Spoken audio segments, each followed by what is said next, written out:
नमस्कार बच्चों, मैं संगीता सेन आपकी Hindi teacher Envira online school में आपका स्वागत करती हूँ।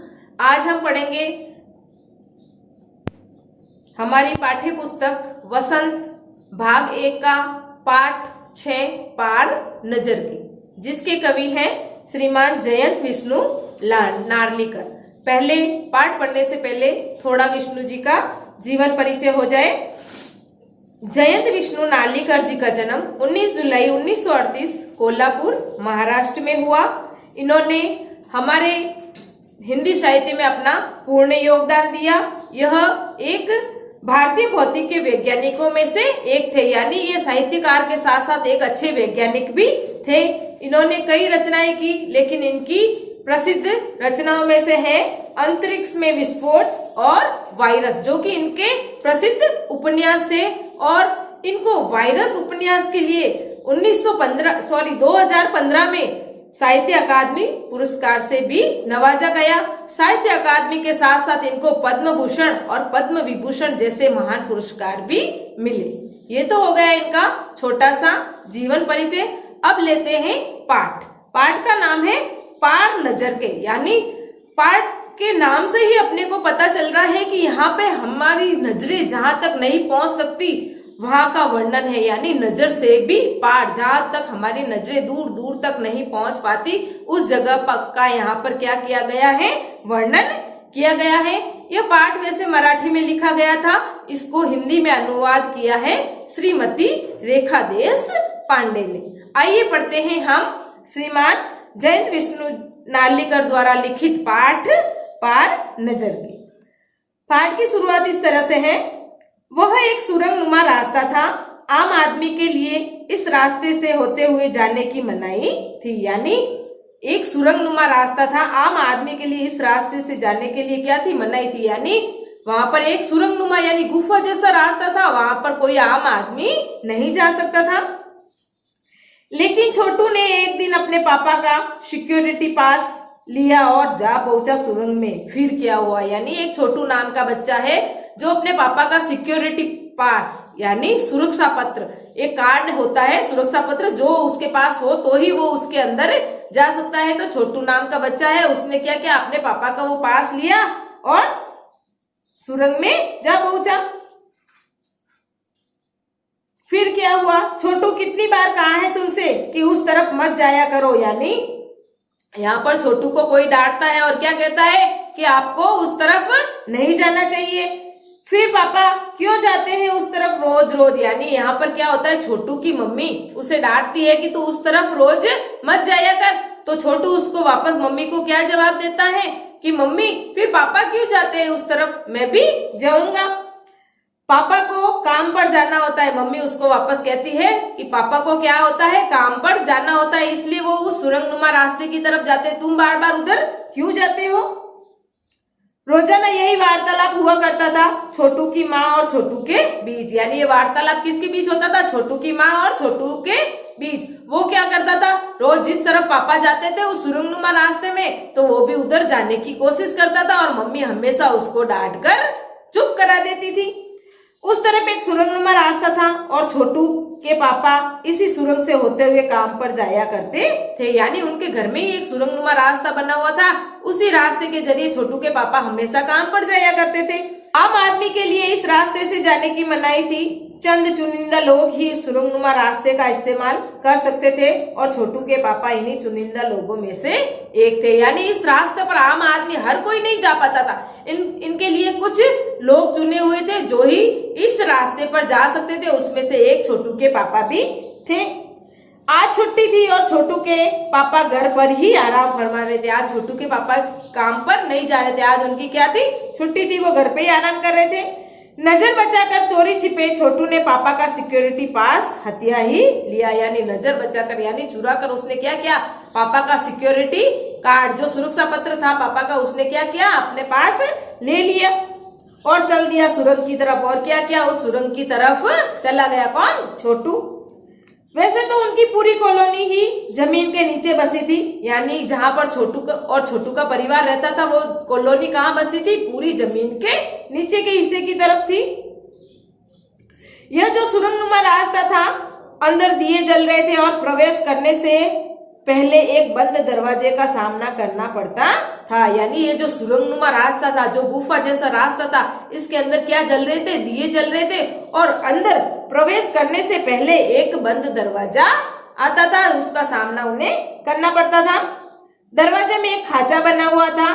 दरवाजे में एक खाचा यानी एक लंबाई के आकार का एक स्पेस, एक जगह बनी हुई थी जिसके अंदर वो सिक्योरिटी कार्ड डालकर अंदर जा सकते थे। दरवाजे से वो उसको दिखाई देता था कि ये खांचा बना हुआ है जो इतना लंबा होता है। जिस तरीके से आप लोग आजकल एटीएम कार्ड यूज करते हैं उसी तरह ये सिक्योरिटी कार्ड था। यदि अपन डालते हैं अंदर तो उस दरवाजा खुलता है और अंदर जा सकते हैं। जिस तरीके से आप एटीएम कार्ड डालते हो और पैसे निकलते हैं उसी तरीके से ये भी था। सिक्योरिटी कार्ड डालते ही वो दरवाजा खुल जाता था। छोटू ने खांचे में कार्ड डाला तो तुरंत दरवाजा खुल गया। छोटू ने क्या किया? उस खांचे के अंदर वो कार्ड डाला तो दरवाजा खुल गया। अब छोटू को ये सब कैसे पता? क्योंकि वो रोज अपने पापा को देखता था कि वो सिक्योरिटी कार्ड लेते थे और उस दरवाजे पर लगाते थे और इसी तरह वो अंदर जाते थे। तो बच्चे हैं तो उनको तो सब पता होता है कि पापा कैसे जाते थे, तो वो भी देखता है कि पापा इस तरीके से जाते थे, तो वो भी सिक्योरिटी कार्ड को उस खांचे के अंदर डालता है और गुफा के अंदर चला जाता है।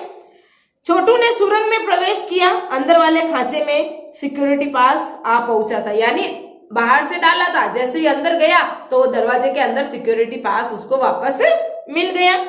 उसे उठा लिया, कार्ड उठाते ही दरवाजा बंद हो गया। जैसे ही दरवाजे में से कार्ड उसने वापस बाहर निकाला तो क्या हो गया? दरवाजा वापस बंद हो गया। छोटू ने चारों तरफ नजर दौड़ाई। सुरंगनुमा वह रास्ता ऊपर की तरफ जाता था, यानी जमीन के ऊपर का सफर कर आने का मौका मिल गया था। यानी छोटू ने क्या किया? चारों तरफ अपनी नजर दौड़ाई, चारों तरफ सुरंगनुमा रास्ते को, उस गुफा को देखा और अब उसको लग रहा था कि मैं जमीन के ऊपर जा पाऊंगा। मगर कहाँ, मौका हाथ लगते ही फिसल गया। यानी जैसे ही वो सुरंग के अंदर गया उसको मौका तो मिल गया, लेकिन मौका हाथ लगते ही वापस क्या हो गया? फिसल गया। कैसे? सुरंग में जगह जगह पर निरीक्षक यंत्रों की जानकारी छोटू को नहीं थी। यानी सुरंग के अंदर, गुफा के अंदर जगह जगह पर निरीक्षक यंत्र यानी देख रेख करने वाली जो मशीनें लगी थी उससे वह अनजान था। उसको उस मशीनों की जानकारी बिल्कुल ही नहीं थी।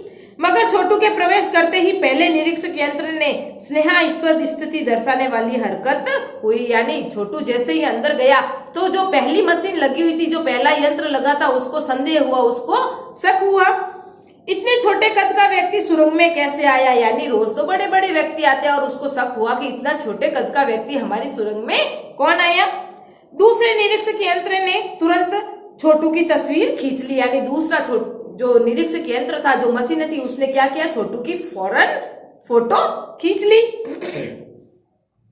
किसी एक नियंत्रण केंद्र में इस तस्वीर की जांच की गई और खतरे की सूचना दी गई। यानी आगे से आगे मशीनों में वो तस्वीर पहुंची और किसी को लगा कि शायद कोई खतरा हो सकता है। आगे से आगे मशीनों द्वारा निरीक्षक यानी देख रेख का जो केंद्र था उस पर छोटू के अंदर प्रवेश करने की जानकारी पहुंच गई और उनको क्या लगा कि कोई न कोई खतरा है। इन सारी गतिविधियों से अनजान छोटू आगे बढ़ा जा रहा था। यानी इन सारी गतिविधियों का छोटू को पता बिल्कुल भी नहीं था। वो आगे बढ़ा जा रहा था सुरंग के अंदर, गुफा के अंदर।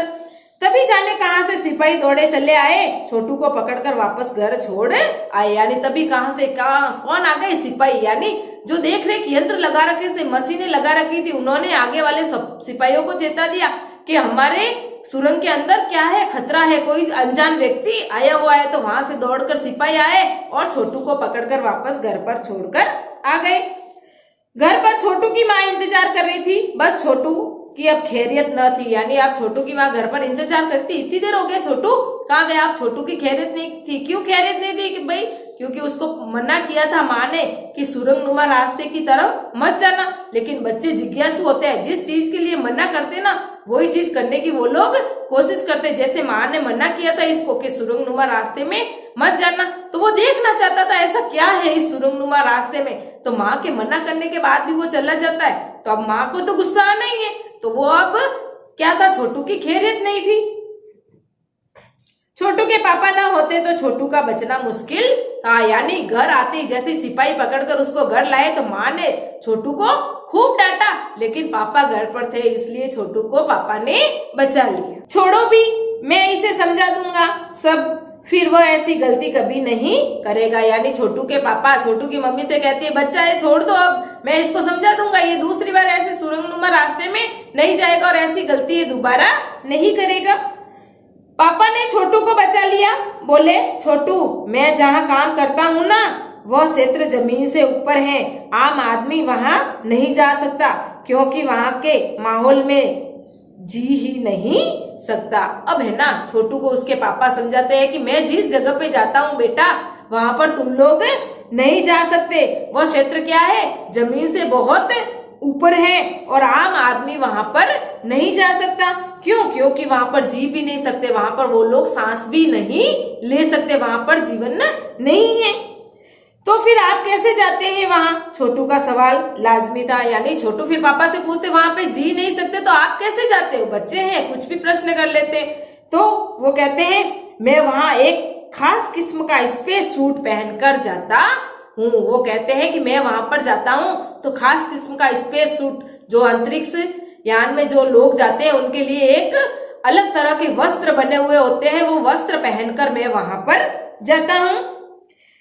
इस स्पेस सूट से मुझे ऑक्सीजन मिलता रहता है, यानी उस सूट के अंदर ऑक्सीजन भरी रहती है। मैं जैसे ऊपर जाता हूँ तो मुझे वहां पर ऑक्सीजन भी मिलती रहती है। हम ये सूट नहीं पहने तो हम लोग वहां पर नहीं जा पाते। ये स्पेस सूट पहनकर फिर हम काम पर जाते हैं जिससे मैं सांस ले सकता हूँ। इसी स्पेस सूट की वजह से मैं बाहर की ठंड से मैं अपने आप को बचा सकता हूँ। यानी वो कहते हैं इस ऊपर की जगह पर जाने के लिए एक अलग तरह के वस्त्र बने होते हैं जिसके अंदर ऑक्सीजन वगैरह होती है, वो लेकर मैं जा पाता हूँ और वह स्पेस सूट ही मुझे वहां की ठंड से भी बचाता है। खास किस्म के जूतों की वजह से मैं जमीन के ऊपर मेरा चलना मुमकिन होता है और मेरे को वहां पर जाने के लिए खास किस्म के यानी अलग प्रकार के जूते भी पहनने पड़ते हैं। जमीन के ऊपर चलने फिरने के लिए हमें एक विशेष प्रकार का प्रशिक्षण दिया जाता है। यानी वहां पर जाने के लिए, उस जमीन पर चलने के लिए हमें विशेष प्रकार का प्रशिक्षण दिया जाता है। यानी हमें किस तरीके से जाना है नहीं जाना है वहां पर हमें शिक्षा दी जाती है, हमें वहां पर जाकर सिखाया जाता है। छोटू सुन रहा था, पापा आगे बताने लगे एक समय था जब अपने मंगल ग्रह पर भी सभी लोग जमीन के ऊपर ही रहते थे। अब उसको पापा बता रहे हैं हमारे मंगल ग्रह पर भी सभी लोग जमीन के ऊपर ही रहते थे, लेकिन क्या हुआ? बगैर किसी तरह के यंत्रों की मदद के, बगैर किसी खास किस्म की पोशाक के हर हमारे पुरखे जमीन के ऊपर रहा करते थे। यानी पहले जमाने में, बहुत समय पुरानी बात है, पहले हम लोग बिना किसी वस्त्र के, बिना किसी जूतों के हम लोग पहले ऐसे ही इस जमीन पर रहते थे। लेकिन धीरे धीरे वातावरण में परिवर्तन आने लगा, यानी जो वातावरण है वो धीरे धीरे बदलने लगा। कई तरह के जीव धरती पर रहा करते थे, यानी उस धरती पर बहुत सारे जीव भी रहा करते थे। एक के बाद एक सब मरने लगे, यानी वहां पर क्या होने लगा? धीरे धीरे जीवन खत्म होने लगा। इस परिवर्तन की जड़ में था सूरज में हुआ परिवर्तन। यानी इस परिवर्तन की जड़ कौन था? सूरज में हुआ परिवर्तन। वह कैसे? सूरज से हमें रोशनी मिलती, उष्णता मिलती थी, इन्हीं तत्वों से जीवों का पोषण होता था। यानी सूरज से ही रोशनी मिलती, उष्णता मिलती थी और इन्हीं से हम जीवों का क्या होता था? पोषण होता था। सूरज में परिवर्तन होते ही यहाँ का प्राकृतिक संतुलन बिगड़ गया। यानी सूर्य जो एक ग्रह, सूर्य है जिसके चारों तरफ सारे ग्रह क्या करते रहते हैं? चक्कर लगाते रहते सौरमंडल के अंदर। तो होता क्या है? सूरज की किरणों में, सूर्य में थोड़ा बहुत क्या हुआ? परिवर्तन हुआ। उसकी वजह से इस ग्रह पर क्या हो गया? जीवन समाप्त होने लगा धीरे धीरे और यहाँ का प्राकृतिक संतुलन बिगड़ गया और वहां का जो प्राकृतिक संतुलन था वो क्या हो गया? बिगड़ गया। प्रकृति के बदलते हुए रूप का सामना करने में यहाँ के पशु पक्षी, पेड़ पौधे, अन्य जीव अशक्त साबित हुए। यहाँ पर रहने वाले लोग, पशु पक्षी और पेड़ पौधे, जो प्रकृति का ये परिवर्तन हुआ उसको बर्दाश्त नहीं कर पाए और क्या हुआ? अशक्त साबित हुए, यानी वो असमर्थ साबित हुए। वो इस प्रकृति में हुए परिवर्तन का सामना नहीं कर पाए। केवल हमारे पूर्वजों ने इस स्थिति का सामना किया था। यानी जो हमारे बड़े बुजुर्ग हुए थे, पूर्वज हुए थे, उन्होंने इस स्थिति का क्या किया था? सामना किया था। अपने तकनीकी ज्ञान के आधार पर हमने जमीन के नीचे अपना घर बना लिया। हमने तकनीकी ज्ञान के आधार पर यानी मशीनी ज्ञान के आधार पर हमने क्या किया, इस जमीन के नीचे अपना घर बना लिया। जमीन के ऊपर लगे विभिन्न यंत्रों के सहारे हम लोग सूर्य की शक्ति, सूरज की रोशनी और गर्मी का इस्तेमाल करते आ रहे हैं। यानी तकनीकी ज्ञान की वजह से मशीनीकरण का उपयोग करके हम लोगों ने क्या किया, यहाँ पर अपना घर बना लिया और क्या करते हैं, सूर्य की शक्ति, रोशनी, गर्मी का इस्तेमाल करते आ रहे हैं। उन्हीं यंत्रों के सहारे हम यहाँ जमीन के नीचे जी रहे हैं। यानी उन्हीं यंत्रों के सहारे जिसका उन्होंने तकनीकी ज्ञान के आधार पर किया है कि हमने तकनीकी ज्ञान के आधार पर जीवन यापन करना शुरू कर दिया। उन्हीं यंत्रों के सहारे हम यहाँ जमीन के नीचे जी रहे, यानी उन्हीं यंत्रों की सहायता से, उन्हीं मशीनों की सहायता से हम यहाँ जमीन के नीचे जो कॉलोनी बना रखी है उसके अंदर हम अपना जीवन जी पा रहे हैं। यंत्र सुचारू रूप से चलते रहे, इसके लिए बड़ी सतर्कता बरतनी पड़ती है। यानी जो यंत्र, जो मशीनें लगी रहती है वो सुचारू रूप से चलते रहे, उन्हें हमेशा सूर्य की गर्मी मिलती रहे उसके लिए, और यंत्र के अंदर बिजली जो भी आती है बिजली से ही चलती, जो भी बिजली इनको प्राप्त होती है वो सुचारू रूप से चलती रहे। इसके लिए हमें क्या करनी पड़ती है, सतर्कता, बहुत सावधानी बरतनी पड़ती है। मुझ जैसे कुछ चुनिंदा लोग ही इन यंत्रों का ध्यान रखते हैं, यानी मेरे जैसे और भी कई लोग हैं जो इन यंत्रों का क्या करते हैं, हम लोग ध्यान रखते हैं ताकि जमीन के नीचे रहने वाले लोगों को कोई कठिनाई ना हो। बड़ा हो जाऊंगा तो मैं भी यही करूंगा, छोटू ने अपनी मंशा जाहिर की। अब छोटू कहता है अपने पापा से, पापा जब मैं बड़ा हो जाऊंगा तो मैं भी यही करूंगा, मैं भी सतर्कता से इन यंत्रों का क्या करूंगा, ध्यान रखूंगा। बिल्कुल, मगर उसके लिए बहुत पढ़ना होगा, माँ और पापा की बात सुननी होगी, माँ ने कहा। तो माँ बोलती है बीच में कि हाँ बेटा तू बड़ा होकर ऐसे ही करना, लेकिन उसके लिए तेरे को क्या करना पड़ेगा, बहुत पढ़ाई करनी पड़ेगी और मम्मी पापा का कहना भी मानना पड़ेगा। दूसरे दिन छोटू के पापा काम पर चले गए। देखा तो कंट्रोल रूम का वातावरण बदला बदला सा था। यानी दूसरे दिन छोटू के पापा काम पर जाते हैं, जो कंट्रोल रूम था वहां पर जाकर देखते हैं तो उसका वातावरण थोड़ा सा उनको बदला हुआ लगा। शिफ्ट खत्म कर घर जा रहे स्टाफ के प्रमुख ने टीवी स्क्रीन की तरफ इशारा किया। स्क्रीन पर एक बिंदु झलक रहा था। वह बताने लगा यह कोई आसमान का तारा नहीं है, क्योंकि कंप्यूटर से पता चल रहा है कि यह कोई अपनी जगह अडिग नहीं रहा है। पिछले कुछ घंटों के दौरान इसने अपनी जगह बदली है। कंप्यूटर के अनुसार यह हमारी धरती की तरफ बढ़ता चला आ रहा है। यानी शिफ्ट खत्म, यानी वो चुनिंदा लोग वहां पर जाते थे तो वहां पर एक जो प्रमुख था, कंट्रोल रूम का प्रमुख, वो छोटू के पापा को इशारा करते हुए बताते हैं कि देखो कंप्यूटर स्क्रीन पर एक छोटा सा बिंदु झलक रहा है और वो एक जगह नहीं है, वो धीरे धीरे हमारे धरती की ओर बढ़ रहा है। अंतरिक्ष यान तो नहीं है, छोटू के पापा ने अपना संदेह प्रकट किया। यानी उनको शक हुआ कि ये कोई अंतरिक्ष यान तो नहीं हो सकता। संदेह हमें भी है, आप सब इस पर बराबर ध्यान रखिएगा। यानी उनको संदेह होता है और वो क्या कहते हैं, वो जो प्रमुख होते हैं वो क्या कहते हैं कि आप सब मिलकर इस बिंदु का बिल्कुल ध्यान रखें, क्योंकि ये धीरे धीरे पृथ्वी की ओर बढ़ रहा है। छोटू के पापा सोच में डूब गए। यानी छोटू के पापा ने उस बिंदु को देखा, अब वो सोच में डूब गए। क्या सचमुच अंतरिक्ष यान होगा, वो सोच रहे क्या ये सचमुच अंतरिक्ष का यान होगा, कहां से आ रहा होगा, सौर मंडल में हमारी धरती के अलावा और कौन से ग्रह पर जीवों का अस्तित्व होगा। यानी वो मन ही मन सोच रहे सौर मंडल यानी सूर्य के आसपास घूमने वाले ग्रहों में से वो सोच रहे एक धरती ऐसा ग्रह है, पृथ्वी ऐसा ग्रह है जिस पर जीवन यापन संभव है। तो वो सोच रहे क्या कोई ऐसा और भी ग्रह है जिसके ऊपर जीवों का रहना संभव है, कैसे हो सकता है, और अगर होगा भी तो क्या इतनी प्रगति कर चुका होगा कि अंतरिक्ष यान छोड़ सके। यानी वो मन ही मन सोच रहे कोई ऐसा और भी ग्रह है जहां पर जीवन संभव है और वो इतना शक्तिशाली है कि अंतरिक्ष यान छोड़ सकता है। वैसे तो हमारे पूर्वजों ने भी अंतरिक्ष यानों का उपग्रह का प्रयोग किया था, मगर अब हमारे लिए असंभव है। वो कहते हैं हमारे पूर्वजों ने भी अंतरिक्ष यान का प्रयोग किया था, लेकिन हमारे लिए ये क्या है, असंभव है। उसके लिए आवश्यक मात्रा में ऊर्जा तो हो, यानी अंतरिक्ष यान का प्रयोग करने के लिए जो अंतरिक्ष के अंदर अपन जो भी यान भेजते उसका प्रयोग करने के लिए पर्याप्त ऊर्जा चाहिए थी, जो कि इनके पास नहीं थी। काश इस नए मेहमान को नजदीक से देखा जा सकता, यानी वो आने वाला बिंदु जो केंद्र उनको दिख रहा था, तो वो चाह रहे थे कि काश हम इनको नजदीक से देख पाते। हाँ, अगर वह इसी तरफ आ रहा होगा तब तो यह संभव हो सकेगा। देखें, वो कह रहे हैं कि अब वो शायद हमारी तरफ आएगा तो ये जरूर संभव है कि हम उसको देख पाएंगे। अब अंतरिक्ष यान से एक यांत्रिक हाथ बाहर निकला। हर पल उसकी लंबाई बढ़ती जा रही थी। अब जो अंतरिक्ष यान था उसके अंदर से क्या होता है, एक किसी का हाथ बाहर निकलता और उसकी लंबाई दिन ब दिन जैसे जैसे वो नजदीक आ रहा था उसकी लंबाई, हाथ की लंबाई क्या हो रही थी, बढ़ती जा रही थी। छोटू के पापा ने अवलोकन जारी रखा।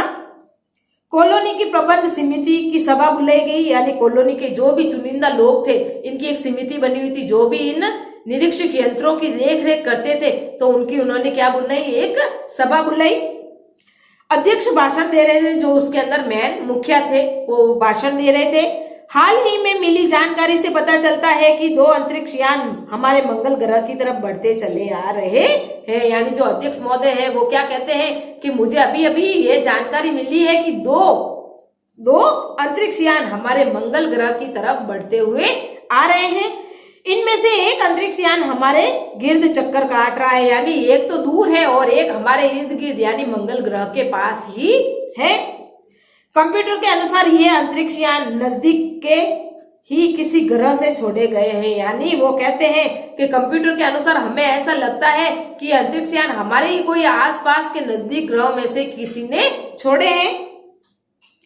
ऐसी हालत में हमें क्या करना चाहिए, वो कहते हैं ऐसी हालत में हमें क्या करना चाहिए, इसकी कोई सुनिश्चित योजना बनानी जरूरी है। नंबर 1, आपका क्या ख्याल है, यानी वो आपस में चर्चा करते हैं कि हमें ऐसी हालत में क्या करना चाहिए और ऐसी हमें कोई ना कोई सुनिश्चित योजना बनानी बहुत जरूरी है। यदि ये बढ़ता हुआ बिंदु जो भी है, ग्रह है या अंतरिक्ष यान है, यदि हमारी तरफ बढ़ के आ गया तो हमारे मंगल ग्रह को नुकसान पहुंचा सकता है। इसलिए नंबर 1, आपका क्या ख्याल है, यानी जो मुखिया था उससे पूछते हैं आपका क्या ख्याल है, कोई ना कोई तो योजना बनानी पड़ेगी। कॉलोनी की सुरक्षा की पूरी जिम्मेदारी नंबर 1 पर ही थी। कॉलोनी जो जमीन के नीचे बसी हुई थी उस पूरी कॉलोनी की जिम्मेदारी किस पर थी, नंबर 1 जो कि उसका मुखिया था, अध्यक्ष था। उन्होंने कुछ कागज समेटते हुए बोलना आरंभ किया। इन दोनों अंतरिक्ष यानों को जलाकर खाक कर देने की क्षमता हम रखते हैं, मगर इससे हमें कोई जानकारी हासिल नहीं हो सकती। अब वो जो नंबर 1 थे अध्यक्ष महोदय, वो कहते हैं इन दोनों अंतरिक्ष यानों को जलाने की क्षमता तो हम रखते हैं, लेकिन यदि हम इसे जला देंगे तो इनके अंदर कौन है, क्या है, ये कहां से आए, इनके बारे में हमें जानकारी नहीं मिल पाएगी, तो हम इसे नष्ट तो नहीं कर सकते। अंतरिक्ष यान बेकार कर जमीन पर उतरेंगे पर मजबूर कर देने वाले यंत्र हमारे पास नहीं है, यानी इस अंतरिक्ष यान को बेकार करके जमीन पर उतारने के लिए हमारे पास कोई ऐसे यंत्र भी नहीं है। हालांकि अगर ये अंतरिक्ष यान खुद ब खुद जमीन पर उतरते हैं तो उन्हें बेकार कर देने की क्षमता हमें अवश्य है। वो कहते हैं ये जब तक अंतरिक्ष में है तब तक तो हम इसका कुछ भी नहीं कर सकते, जैसे ही जमीन पर उतरे तो हम इनके बारे में कुछ सोच सकते हैं और इनको क्या कर सकते हैं, हम बेकार कर सकते हैं।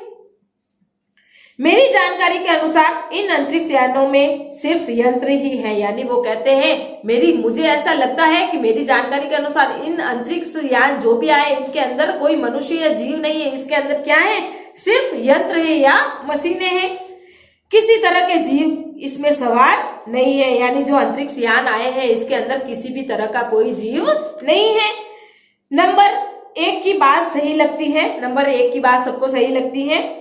नंबर 2 एक वैज्ञानिक थे, वे बोले हालांकि यंत्रों को बेकार कर देने में भी खतरा है, इनके बेकार होते ही दूसरे ग्रह के लोग हमारे बारे में जान जाएंगे, इसलिए मेरी राय है हमें सिर्फ अवलोकन करते रहना चाहिए। यानी वो कहते हैं यदि हम इन्हें बेकार करेंगे तो दूसरे ग्रहों को पता चल जाएगा कि मंगल ग्रह पर भी जीव है और उनको हमारे बारे में क्या मिल जाएगी, जानकारी मिल जाएगी। तो हमें इसको बेकार करने या इनको छेड़छाड़ करने से बेहतर यही है कि हम इनका अवलोकन करते रहे, हम इनको देखते रहे कि किधर जा रहे हैं, क्या करते हैं।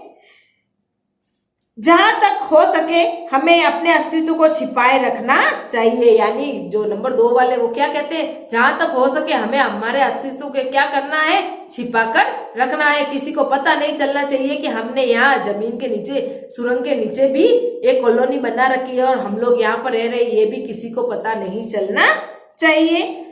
हमें यहाँ का प्रबंध कुछ इस तरह रखना चाहिए जिससे यह यंत्रों को यह गलतफहमी हो कि इस जमीन पर कोई भी चीज महत्वपूर्ण नहीं है। यानी वो कहते हैं हमारा प्रबंध इस तरीके से होना चाहिए मंगल ग्रह पर कि उनको पता नहीं लगना चाहिए कि मंगल ग्रह पर भी कोई महत्वपूर्ण चीज है जिससे वे लाभ उठा सके। यानी उनको ऐसा नहीं लगना चाहिए कि मंगल ग्रह पर जीव रहते हैं और वो हमारा क्या उठा सके, लाभ उठा सके। अध्यक्ष महोदय से यह दरखास्त करता हूं कि इस तरह का प्रबंध हमारे यहाँ किया जाए। नंबर 3 सामाजिक व्यवस्था का काम देखते थे। यानी वो अध्यक्ष महोदय से कहते हैं कि हमारे यहाँ पर ऐसा प्रबंध किया जाए कि किसी को पता भी ना चले कि हम लोग यहाँ पर क्या करते हैं। और नंबर 3 जो सामाजिक व्यवस्था का काम देखते थे, उनकी बात के जवाब में अध्यक्ष कुछ बोल नहीं जा रहे थे कि एक फोन की घंटी बजी। यानी उन्होंने जो पूछा उसके बारे में वो कुछ बोल नहीं जा रहे थे, इतने में कोई फोन की घंटी बजती है। अध्यक्ष ने चोंगा उठाया। 1 मिनट बाद सभा को संबोधित करते हुए उन्होंने कहा, भाइयों, अंतरिक्ष यान क्रमांक 1 हमारी जमीन पर उतर चुका है। यानी उनको फोन पर किसी ने बताया कि अंतरिक्ष यान हमारी जमीन पर उतर चुका है, तो वो वापस उन जो समिति के मेंबर्स थे उनको बताते हैं कि एक अंतरिक्ष यान हमारी जमीन पर उतर चुका है। वह दिन छोटू के लिए बहुत ही महत्वपूर्ण था। वह दिन छोटू के लिए बहुत ही महत्वपूर्ण था। क्यों? क्योंकि पापा उसे कंट्रोल रूम में ले गए थे, क्योंकि उसके पापा उस दिन छोटू को अपने साथ ले गए थे। ये जो भी हुआ वहां पर छोटू ने सब कुछ अपनी आंखों से देखा, तो उसके लिए यह दिन बहुत ही महत्वपूर्ण था। यहाँ से अंतरिक्ष यान क्रमांक 1 सफर नजर आ रहा था। कैसा अजीब लग रहा है यहाँ, इसके अंदर क्या होगा पापा? छोटू ने पूछा। जो अंतरिक्ष यान था उसको देखकर बच्चे के अंदर जिज्ञासा हुई तो उसने अपने पापा से पूछा, पापा इसके अंदर क्या है? अभी नहीं बताया जा सकता, दूर से ही उसका निरीक्षण जारी है। उसके पापा कहते हैं हम इसको दूर से ही इसकी देख रेख कर रहे हैं, अभी इसके अंदर कौन है, क्या है, इसकी जानकारी हमें भी नहीं है। उस पर बराबर ध्यान है और उसके हर अंग पर हमारा नियंत्रण है। यानी उस पर हमारा क्या है, बराबर ध्यान रखा हुआ है। वो किधर जाता है, क्या करता है, हर उसकी क्रियाविधि पर हमारा ध्यान है। वक्त आने पर ही हम अगला कदम उठाएंगे, छोटू को पापा ने बताया। यानी छोटू को पापा ने बताया, इसके बारे में हमें कुछ नहीं पता बेटा, इस अंतरिक्ष यान में क्या है क्या नहीं है, बस हम अभी इसका क्या कर रहे हैं, इस पर देख रहे, इस पर हमारी नजरें गड़ाए हुए हैं कि ये किधर जाता है, क्या करता है, सिर्फ हम इसका निरीक्षण कर रहे हैं अभी तक। उन्होंने छोटू को एक कंसोल दिखाया जिस पर कई बटन थे। उन्होंने छोटू को, जो वहां पर समिति बैठी थी, वो जिससे उसका सारा मैनेजमेंट था कि इस बटन से ये होता है, बटन क्योंकि मशीनों से ही चलते थे सारे, तो उसने सारा वो कंसोल दिखाया जो जिस पर बहुत सारे क्या थे, बटन बने हुए थे। अब अंतरिक्ष से एक यांत्रिक हाथ बाहर निकला। अब अंतरिक्ष यान से क्या होता है, एक यांत्रिक हाथ बाहर निकलता है। हर पल उसकी लंबाई बढ़ती जा रही थी। यानी जैसे जैसे वो क्या होता था, वो हाथ लंबा लंबा बड़ा होता जा रहा था। वह शायद ही जमीन तक पहुंचकर मिट्टी उकेर लेना चाहता था। वह शायद क्या करना चाहता था, उस जमीन की मिट्टी लेना चाहता था। सब लोग स्क्रीन पर दिखाई दे रही अंतरिक्ष यान की इस तरह की इस हरकत को ध्यान से देख रहे थे, सिवाय एक के उसका ध्यान कहीं और ही था। यानी समिति के जितने लोग थे उनका ध्यान किस तरफ था, उस केंद्र बिंदु से निकले हुए उस हाथ की तरफ, जो कि बढ़ता ही जा रहा था। लेकिन एक शख्स ऐसा था जिसका ध्यान उस केंद्र बिंदु की तरफ नहीं था, उस हाथ की तरफ नहीं था। उसका ध्यान किस तरफ था? छोटू का सारा ध्यान कंसोल पैनल पर था, जहां पर बहुत सारे बटन लगे हुए थे ना, छोटू का ध्यान उस बटन की तरफ था। कंसोल का एक बटन दबाने की इच्छा को वह रोक नहीं पाया। यानी कंसोल के अंदर बहुत सारे बटन थे, तो वो अपने उस बटन दबाने की इच्छा को नहीं रोक पाया। उसने क्या कर दिया, बटन दबा दिया। वह लाल लाल बटन उसे बरबस अपनी तरफ खींच रहा था। और सहसा खतरे की घंटी बज उठी। यानी उसने क्या किया, छोटू ने कंसोल पर जो बटन बने हुए थे उसमें से लाल बटन उसने दबा दिया और लाल बटन दबाते ही वहां पर खतरे की घंटी बजने लगी। सबकी निगाहें कंसोल की तरफ मुड़ी, यानी वो हाथ की तरफ थी कि ये बढ़ता हुआ हाथ हमारी तरफ आ रहा है। लेकिन जैसे ही वो खतरे की घंटी बजी, समिति के सारे सदस्य और छोटू के पापा की नजरें किस तरफ गई, कंसोल बोर्ड की तरफ। पापा ने छोटू को अपनी तरफ खींचते हुए एक झापड़ रसीद दी, यानी छोटू को क्या किया, एक तमाचा लगा दिया पापा ने। कि उसको मना किया था किसी चीज से छेड़छाड़ मत करना, लेकिन उसने की, उसने वो बटन दबा दिया। लाल बटन को पूर्व स्थिति में ला रखा और पापा ने वापस लाल बटन को दबाकर जैसे पहले था वैसी स्थिति में वो उसको लेकर आए। मगर उस तरफ अब अंतरिक्ष यान के उस यांत्रिक की हाथ की हरकत सहसा रुक गई थी। क्यों रुकी, क्योंकि उसको खतरे की घंटी बजी तो उस हाथ को भी पता चल गया कि यहाँ पर कुछ ना कुछ है। तो उस हाथ की हरकत जैसे ही वो बढ़ता जा रहा था, लेकिन उसकी क्या हो गई, हरकत बिल्कुल वहां पर रुक गई, यंत्र बेकार हो गया था। उधर पृथ्वी पर national aeronautics and space administration NASA द्वारा प्रस्तुत वक्तव्य ने सबका ध्यान अपनी तरफ आकर्षित किया। मंगल की धरती पर उतरा हुआ अंतरिक्ष यान वाइकिंग अपना निर्धारित कार्य कर रहा है। हालांकि किसी अज्ञात कारणवश अंतरिक्ष यान का यांत्रिक हाथ बेकार हो गया है। नासा के तकनीशियन ने इस बारे में जांच कर रहे हैं तथा इस यांत्रिक हाथ को दुरुस्त करने का प्रयास भी कर रहे हैं। यानी जो भेजा था अंतरिक्ष यान, उसके अंदर जो हाथ था वो क्या हो गया था, बेकार हो गया था। इसके कुछ ही दिनों बाद पृथ्वी के सभी प्रमुख अखबारों में ये छपा। यानी ये किसके द्वारा भेजा गया था, जिसके द्वारा भेजा गया तो उनको क्या पता चला कि वो हाथ क्या हो गया, जो उसमें से निकल रहा था वो क्या हो गया, बेकार हो गया। तो उसको ठीक करने की जांच वहां पर चल रही थी। नासा के तकनीशियनों को रिमोट कंट्रोल के सारे वाइकिंग को दुरुस्त करने में सफलता मिली। यानी नासा द्वारा भेजा गया जो ये अंतरिक्ष यान था, उसको हाथ को सही करने में वापस उसको क्या मिल गई, सफलता मिल गई। यांत्रिक हाथ ने अब मंगल की मिट्टी के विभिन्न नमूने इकट्ठे करने का काम आरंभ किया। यानी वो हाथ कहाँ पहुंच गया, मंगल ग्रह की मिट्टी पर। उन्होंने मंगल ग्रह, उस हाथ ने मंगल ग्रह की मिट्टी को इकट्ठा करना शुरू किया। पृथ्वी के वैज्ञानिक मंगल की इस मिट्टी का अध्ययन करने के लिए बड़े उत्सुक थे। जो पृथ्वी के जो वैज्ञानिक थे मंगल की इस मिट्टी का अध्ययन करने के लिए बहुत उत्सुक थे। यानी वो मंगल की मिट्टी के बारे में कुछ न कुछ जानकारी लेना चाहते थे।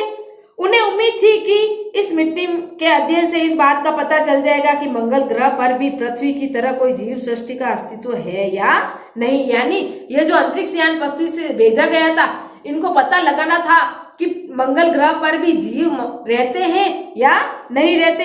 इसके लिए उन्होंने क्या किया था, ये पूरा अंतरिक्ष यान वहां भेजकर और उस हाथ के जरिए मिट्टी का नमूना लेकर उसकी जानकारी प्राप्त करनी चाहिए थी। किसने, पृथ्वी के लोगों ने।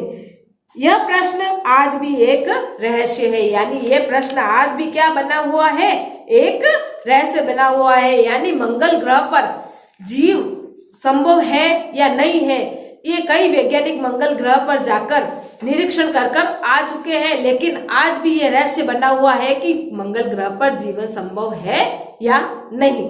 ये हो गया अपने कक्षा 6 का पाठ 6 पूरा। धन्यवाद।